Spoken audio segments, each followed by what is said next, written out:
بسم الله الرحمن الرحيم. وعن أبي هريرة رضي الله تعالى عنه قال قال رسول الله صلى الله عليه وسلم إن الله كتب على ابن آدم حظه من الزنا أدرك ذلك لا محالة فزنا العين النظر وزنا اللسان المنطق والنفس تمنى وتشتهي والفرج يصدق ذلك ويكذبه متفق عليه. بہت ہی اہم ترین روایت ہے. اس کے معنی کو صحیح سمجھنا چاہیے. بہت سے لوگ اس حدیث کا معنی غلط سمجھتے ہیں اور غلط ہی بیان کرتے رہتے ہیں. اللہ ہم سب کی حفاظت فرمائے. قرآن حدیث کو صحیح سمجھنے والا بنائے, اس کی صحیح تفہیم و تشریح کی توفیق عطا فرمائے. اور اس کے لیے بہتر طریقہ یہ ہے کہ خود اپنی من مرضی سے معنی بیان کرنے کے بجائے جو علماء راسخین گزرے ہیں ان کے بیان کردہ معانی پر اکتفا کیا جائے. اپنی مرضی سے اپنے دماغ سے معنی سمجھ نہ لیے جائے, بلکہ ہم اپنے آپ کو پابند رکھیں اپنے اکابرین و اسلاف اور علماء ربانیین و راسخین کی تشریحات کا. حضرت ابو ہریرہ رضی اللہ تعالیٰ عنہ کی روایت ہے, فرمایا رسول اکرم صلی اللہ علیہ وآلہ وسلم نے ان اللہ کتب علی ابن آدم حظہ من الزنا. حظ معنی حصہ. یقیناً اللہ نے انسان پر, ابن آدم ہے اس کا مطلب یہ نہیں کہ صرف مردوں کے لیے. ابن آدم کہا جائے تو مطلب انسان مراد ہوتا ہے, چاہے وہ ابن ہو یا بنت ہو. ابن آدم سے مراد انسان, چاہے وہ مرد ہو یا عورت ہو. تو اللہ تعالیٰ نے آدم کی اولاد پر, یہ بھی ترجمہ کر سکتے اولاد میں مرد و عورت دونوں آ گئے. اللہ تعالیٰ نے انسان پر, ابن آدم پر لکھ دیا ہے حظہ, اس کا حصہ زنا میں سے. ہر انسان کے لیے اللہ نے زنا میں سے اس کا حصہ لکھ دیا ہے. اب کتبہ کا کیا معنی ہے وہ ابھی سمجھاتا ہوں, آگے کی بات سمجھ لو. ادرک ذالک, وہ اس کو پائے گا. ادرک یدرک ادراک پانا, جو حصہ اس کے لیے لکھا ہے. ادرک ذالک, وہ ابن آدم اس کو پائے گا. لا محالت, یقیناً. لا محالہ کا ترجمہ کیا کر لیتے ہیں یقیناً. احالہ کا معنی گھمانا. لا احالت موجود, یعنی وہاں سے گھوم نہیں سکتا ہے, یقینی طور پر اس کو پائے گا. اب آدمی ڈر گیا کہ جب اللہ نے تقدیر میں ہی ہر انسان پر زنا کا حصہ لکھ دیا ہے تو کیا ہر انسان زنا کرے گا؟ تو کتبہ علی ابن آدم کا کیا معنی ہے؟ ایک معنی تو یہ ہے کہ لوح محفوظ میں اللہ نے یہ بات لکھوا دی, جیسے دوسرے اعمال لکھوا دیے ہیں ویسے زنا بھی لکھوا دیا ہے. کتبہ کا معنی کیا ہے؟ لکھوایا. کہاں لکھوایا؟ لوح محفوظ میں اللہ تعالیٰ نے یعنی تقدیر میں لکھوا دیا ہے کہ وہ کتنے کتنے زنا کرے گا. آگے زنا کی تفصیل آ رہی ہے, کرے گا یا نہیں کرے گا. جو کرنے والا ہے اس کے لیے وہ لکھا ہے, جو نہیں کرنے والا ہے اس کے لیے وہ لکھا ہے. تب تو کوئی سوال ہی نہیں. دوسرا معنی یہ بیان فرمایا گیا ہے کتب علی ابن آدم کا, کہ اللہ تعالیٰ نے انسان میں زنا کے جو اسباب ہیں وہ پیدا فرمائے. حاشیے میں کتب انہ اثبت فیہ الشہوۃ والمیل الی النساء وخلق فیہ العینین والاذنین والقلب والفرج وہی التی تجید لذت الزنا. کتب علی ابن آدم کا معنی کیا ہے کہ اللہ تعالیٰ نے انسان کو بائی نیچر ایسا پیدا کیا ہے کہ اس میں زنا کے اسباب پیدا فرمائے. چنانچہ ہر انسان میں, چاہے وہ مرد ہو یا عورت, خلاف جنس کی شہوت اور میلان رکھا ہے. ہر انسان میں اللہ نے پیدا ہی ایسا کیا ہے کہ مرد کا میلان عورت کی طرف, عورت کا میلان مرد کی طرف ہوگا. یہ فطری چیز ہے اور یہ ہونی چاہیے. اگر نہ ہوتی تو دنیا میں اور آپ بھی وجود میں نہ آتے, انسانیت کا سلسلہ ہی آگے نہ بڑھتا. مردوں میں عورت کی اور عورت میں مرد کی خواہش رکھی گئی, تبھی تو نکاح وجود میں آ رہا ہے اور اسی کے ذریعے سے اولاد وجود میں آ رہی ہے. اگر مردوں میں عورت کی طرف میلان و شہوت ہی نہ ہوتی, عورت میں مرد کی خواہش اور رغبت ہی نہ ہوتی, تو نکاح کون کرتا؟ نکاح ہو بھی جاتا تو اس سے آگے کا کام نہ ہوتا جس کے نتیجے میں اولاد ہوتی ہے, تو دنیا میں انسانیت کا سلسلہ ہی رک جاتا. تو اللہ تعالیٰ نے انسان کو ایسا پیدا کیا ہے کہ اس میں ثابت کر دیا ہے، اس میں رکھ دیا ہے شہوت کو. زُيِّنَ لِلنَّاسِ حُبُّ الشَّهَوَاتِ مِنَ النِّسَاءِ، پہلا نمبر اسی کا ہے. ہر انسان کی طبیعت میں، فطرت میں اللہ تعالیٰ نے شہوت رکھی ہے، اور یہ فطری چیز ہے، کوئی بری چیز بھی نہیں، اس کا صحیح استعمال کرنا ہے. شہوت اگر نہ ہو تو عیب ہے، شہوت ہے تو یہ عیب نہیں ہے، یہ تو فطری چیز ہے. جیسے کسی آدمی کو کھانے کی بھوک لگتی ہے تو عیب ہے، بیماری ہے. ڈاکٹر کے پاس جائیں گے، ڈاکٹر صاحب میرے کو بھوک بہت لگتی ہے، تو ڈاکٹر صاحب کہیں گے اچھا ہے بھائی، جن کو نہیں لگتی ان کو معجون نان کھا لینا پڑتا ہے. آپ کو بھوک لگتی ہے تو اچھی صحت کی علامت ہے کہ آپ کو بھوک لگ رہی ہے. بھوک نہ لگے تو دوائی لینی پڑتی ہے، کہ بھوک ہی نہیں لگتی ہے، معلوم ہوا اندر نظام ٹھیک چل رہا نہیں ہے. تو کسی انسان کو جوانی کے زمانے میں اگر شہوت ہوتی ہے تو یہ فطری چیز ہے، ہونی چاہیے، اگر یہ صحت کی علامت ہے. لیکن اب آگے کا مسئلہ ہے کہ ابھی شہوت کو وہ کہاں استعمال کر رہا ہے. صحیح جگہ استعمال کریں گے تو اجر و ثواب کا باعث، اور غلط جگہ استعمال کریں گے تو گناہ. سمجھ رہے؟ تو اللہ تعالیٰ نے وہ چیزیں انسان میں رکھ دی ہے. نمبر 1 شہوت، نمبر 2 المیل الی النساء والمیل الی الرجال، مردوں کے دل میں عورت کی طرف اور عورت کے دل میں مرد کی طرف فطری طور پر میلان ہوتا ہے. اسی طرح آگے اسباب رکھ کے اللہ نے آنکھیں پیدا کی ہے. آنکھ کا کام کیا ہے؟ دیکھنا. تو آنکھ سے ہی تو آدمی دیکھے گا. اب دیکھنے کی قدرت اللہ نے دی ہے، اب اختیار دیا، اچھا بھی دیکھ سکتا ہے، برا بھی دیکھ سکتا ہے، حلال بھی دیکھ سکتا ہے، حرام بھی دیکھ سکتا ہے. تو زنا کا سبب آنکھ تو موجود ہے نا، وہیں سے ساری چیزیں شروع ہوتی ہے، وہیں سے. یہی تو ابتدا ہے، یہ نظر یہ ابتدا ہے. کل شیء مبدأها من النظر، ہر چیز کی ابتدا دیکھنے سے ہی ہوتی ہے. ومستصغر النار من شرر، اور بڑی بڑی آگے بھی چھوٹی چھوٹی چنگاریوں سے پیدا ہوتی ہے. تو بہرحال یہ آنکھ اللہ نے پیدا کی. اس کے بعد آنکھ سے دیکھا تھا، بات کریں گے تو اس کے لیے زبان اور کان دیے، زبان سے بولیں گے، کان سے سنیں گے، اور اس سے لذت آئے گی غیر محرم سے بات کرنے میں، اور زبان میں مزہ آئے گا، لذت آئے گی. انگلیاں رکھی ہے، اس سے چیٹنگ ہوگی اور بہت کچھ ہوگا. اور اس کے بعد آگے دل ہے، دل میں تمنا، خواہشات، دل مطلب نفس، یہ بھی انسان کے اندر ہے. اور آگے یہ سب کچھ ہوا تو انتہا اور منتہا کس پر ہوگا؟ شرمگاہ پر. تو وہ بھی اللہ نے رکھی ہے، اور اس میں قدرت بھی اللہ نے رکھی ہے وہ کام کرنے کی. یہ ساری چیزیں اللہ نے پہلے سے انسان کے اندر رکھی ہے. تو کتب علی ابن آدم حظہ من الزنا کا مطلب کیا؟ زنا جن چیزوں سے ہوتا ہے وہ ساری چیزیں انسان کے اندر اللہ تعالیٰ نے رکھی ہے. ادرک ذلک لا محالہ، وہ یقینی طور پر اس کو پائے گا. اگر کسی آدمی کے بارے میں اللہ کے علم میں یہ تھا کہ ان چیزوں کا وہ غلط استعمال کرے گا، تو وہاں تقدیر میں لکھ دیا ہے یہ جو قدرت ہے اس کا وہ مس یوز کرے گا، غلط استعمال کرے گا. جس کے لیے لکھا گیا ہے وہ اس کو پا کر رہے گا، اور جس کے لیے نہیں لکھا ہے وہ نہیں پائے گا. آگے پھر وضاحت فرمائی فَزِنَ الْعَيْنِ النَّظَرُ، پھر سنو تفصیل یہ ہے کہ آنکھ کا زنا دیکھنا ہے. کیا دیکھنا؟ النظر الی الاجانب، اجنبی مردوں کو دیکھنا عورت کے لیے، اور مرد کے لیے اجنبی عورتوں کو شہوت کی نظر سے دیکھنا، یہ آنکھ کا زنا ہے.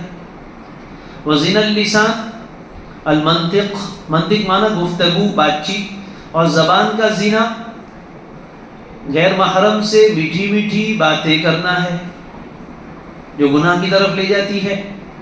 اس سے پیار محبت کا اظہار کرنا ہے اور اس کو دعوت گناہ دینا ہے، تو اس کے لیے زبان استعمال ہوتی ہے، تو یہ زبان کا زنا ہو گیا. والنفس تمنا وتشتہی، دیکھو تعبیر بدل لی. یہ اسباب ہے نا زنا تک پہنچنے کی. آنکھ سے پہلے دیکھے گا، پھر آنکھ سے اشارے ہوئے، اشارے سے پھر آگے کانٹیکٹ ہوا، فون کالنگ ہو رہی ہے یا واٹس ایپ چل رہا ہے، تو وہ بھی ایک طرح کی گفتگو ہے. گفتگو خاموش گفتگو زبان میری میسج سے ہوتی ہے، بات چیت سے ہوتی ہے، یہ سب اسی کا زنا ہے. والنفس، اب یہاں ایسا نہیں کہ وزن النفس التمنی والاشتہا، جیسے اوپر جملہ اسمیہ تھا نا، زنا العین مبتدا، النظر خبر، زنا اللسان مبتدا، المنطق خبر. تو یہاں بھی یہ کہتے ہیں کہ نفس کا زنا تمنا کرنا ہے. نہیں، یہاں کیا کہا؟ والنفس تمنا، اصل میں تھا تتمنا، ایک تاغیر گئی.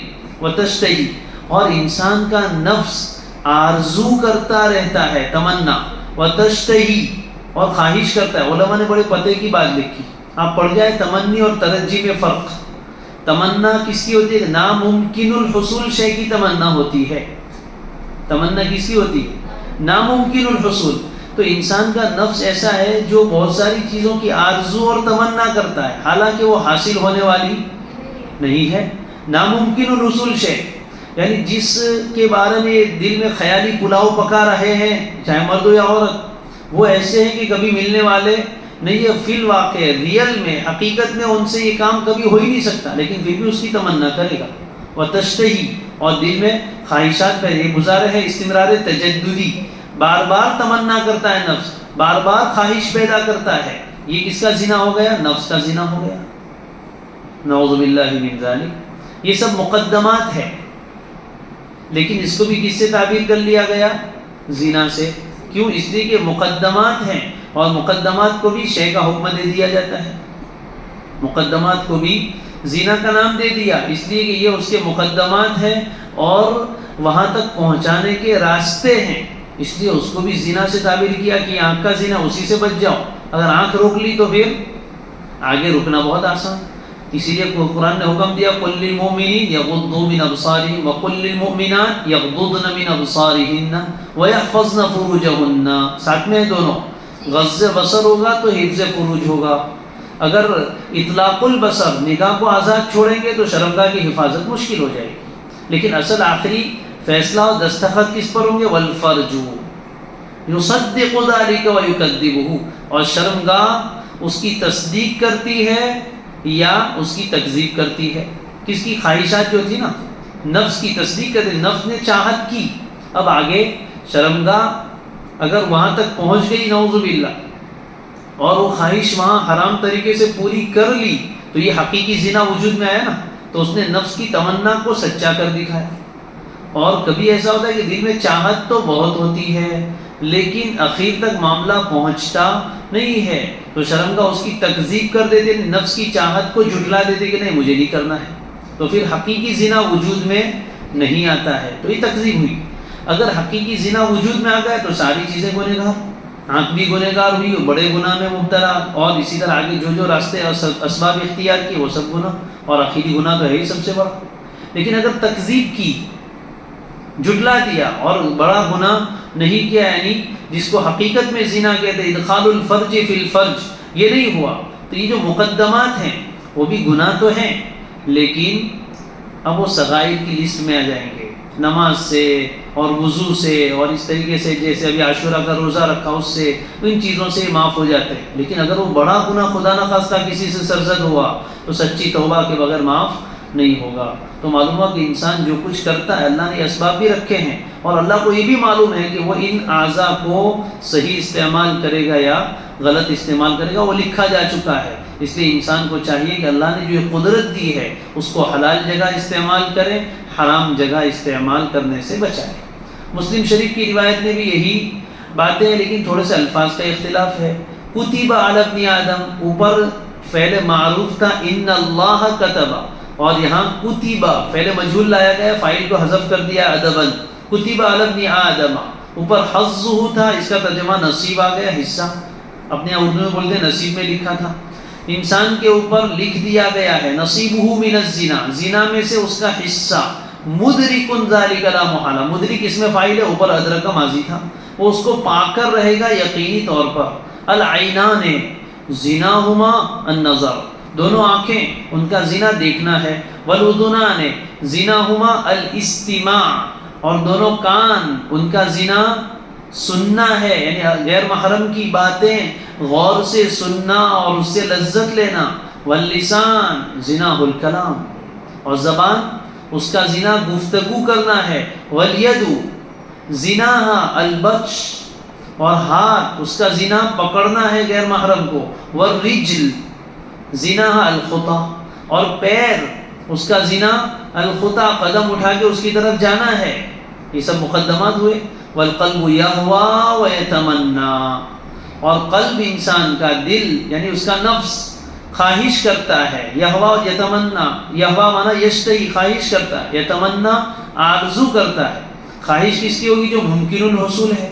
اور یہ تمنا کس کی ہوگی؟ جو غیر ممکن الحصول ہے. وَيُصَدِّقُ ذَلِكَ الْفَرْجُ وَيُكَذِّبُهُ، اور شرمگاہ یا تو اس کی تصدیق کر دیتی ہے، یعنی اخیر تک کام پورا کر دیتی، نعوذ باللہ. وَيُكَذِّبُهُ، اور کبھی اس کی تکذیب کر دیتی، یعنی کہ آخر تک کام ہوتا نہیں، اور حقیقی زنا سے بچ جاتی ہے. لیکن یہ زنا کے مقدمات ہیں وہ بھی وہاں تک لے جانے والے، اس لیے قرب شے کو شے کا حکم دے دیا جاتا ہے، اس کو بھی زنا سے ہی تعبیر کیا گیا. البتہ زنا میں فرق، آنکھ کا زنا بھی گناہ ہے اور شرمگاہ کا زنا بھی گناہ ہے، لیکن وہ بہت بڑا ہے. یہ اس کے مقابلے میں بالنسبت اس سے چھوٹا نہیں ہے، لیکن اس کے مقابلے میں یہ کم درجے کے ضرر والا ہے. اس لیے جب بڑا انگارے سے اپنے آپ کو بچاتے ہیں تو چنگاری سے بھی بچا لینے کا، وہ چنگاری آگے جا کے انگارہ بن جاتی ہے. وَمُعْظَمِ النَّارِ مُسْتَصْغَرِ الشَّرَرِ، بڑی آگے بھی چھوٹی چنگاری سے ہی جلتی ہے. تو دیکھا تھا تبھی سب، اس لیے وہ کہتے تجھے دیکھا تو یہ آگے بات ہو جاتی ہے، دیکھتے ہی نہیں تو ہوتا ہی نہیں. گانے والے بھی یہی کہتے ہیں تجھے دیکھا تو یہ جانا صنم ہو گیا. پھر آگے تو اگر دیکھتے ہی نہیں تو کچھ ہوتا ہی نہیں. تو سب سے ابتدا کہاں سے ہوتی ہے؟ نگاہ کے دیکھنے سے. اور لوگ کہتے ہیں دیکھنے سے کیا ہوتا ہے؟ دیکھنے سے ہی سب کچھ ہو جاتا ہے. جب 2 کی 4 ہو جاتی ہے تو پھر مسئلہ گڑبڑ ہو جاتا ہے، اور ان آنکھوں سے ہی گولیاں نکلتی ہے جو آدمی کو مار ڈالتی ہے. اللہ حفاظت فرمائے. اس لیے نگاہوں کو جھکا کر رکھنا بہت ضروری ہے، مردوں کے لیے بھی اور عورتوں کے لیے بھی. قرآن نے دونوں کو حکم دیا ہے. عورتیں تو یہ سمجھتی ہے کہ یہ نگاہوں کی حفاظت کا حکم تو مردوں کے لیے ہے، وہ نیچی نگاہ کر کے چلے، ہم تو نارتھ پیس پہن کے سب کو دیکھیں گے اور بے دھڑک دیکھتے ہیں، کبھی کھڑکیوں کے پیچھے سے، کبھی گاڑی میں سے، کبھی کہاں سے، اور اس کو گناہ نہیں سمجھتے.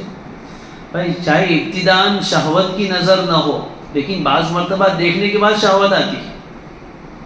بعض لوگوں کے دل میں پہلے شہوت آتی ہے تو پھر اس کو دیکھتے ہیں، اور بعض ایسے ہیں کہ دیکھنے کے ٹائم پہ کوئی شہوت ہوتی نہیں، ایسے ہی دیکھا، لیکن دیکھتے ہی پھر آگے نفس نے نئی دکان شروع کر دی وہاں سے.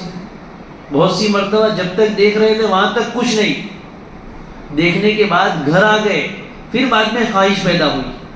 کیونکہ ایک مرتبہ جس کو دیکھیں گے اس کا پکچر تو ذہن میں ہو آ جائے گا. اب وہ تو اندر گیلری میں سیو ہے، بعد میں وہ گیلری کھولی، تو جب وہ گیلری کھولی تو اس وقت وہ اچھا لگنے لگا، نفس نے اس میں خواہش پیدا فرما دی. اللہ بچاوے.